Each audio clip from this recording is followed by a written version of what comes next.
Meu nome é Tereza Cristina, eu sou formada em Letras Português e atualmente trabalho como professora no município de Cruzeiro do Sul.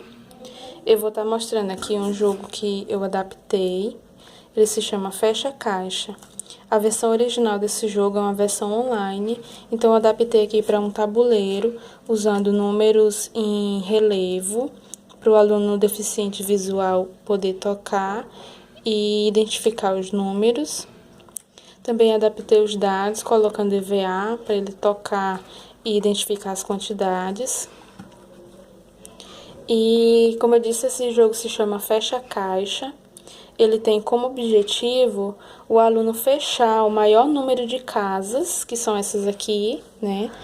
Fechar o maior número de casas, perdendo o menor número de pontos. No caso, cada casa que ele não conseguir fechar é pontos a menos para ele. É uma atividade que trabalha cálculo mental, então ele vai trabalhar adição e subtração. É um jogo que ele vai desde somas simples, como 2 mais 3, 3 mais 4, até somas mais complexas, de números maiores.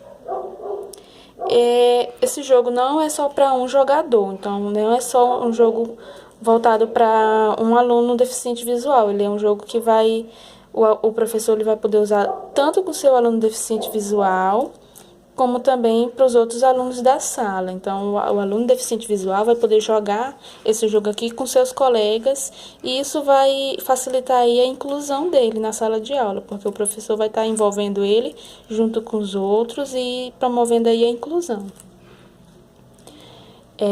O professor também ele pode estar dispondo aqui, que eu coloquei como opção, canudinhos, palitos, para, no caso, se for um aluno que tenha dificuldade ou que ainda esteja aprendendo a contar, para estar ajudando o seu aluno. O jogo ele começa com primeiro o aluno deficiente visual lançando os dados. Em seguida ele vai identificar, né? Ele vai tocar e identificar a quantidade que deu nos dois dados. Então aqui 2, né? Ele vai tocar e vai sentir aqui 2 e aqui 5.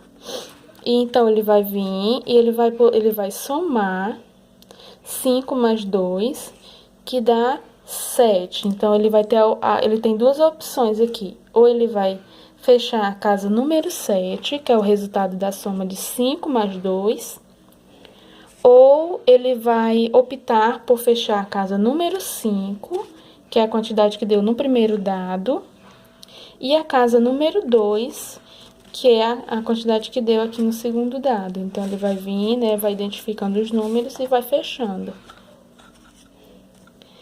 E ele vai continuar lançando, assim, ele vai continuando o jogo. Ele vai lançando os dados, somando ou fechando as casas que deram aqui nos dados.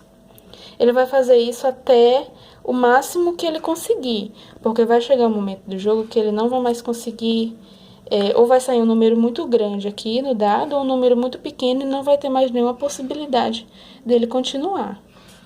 Nesse momento que ele não tiver mais opções, ele vai vir tocando aqui, vai identificar os números que ficaram abertos e vai somar os que ficaram abertos e assim ele vai chegar ao resultado dos números de pontos que ele perdeu.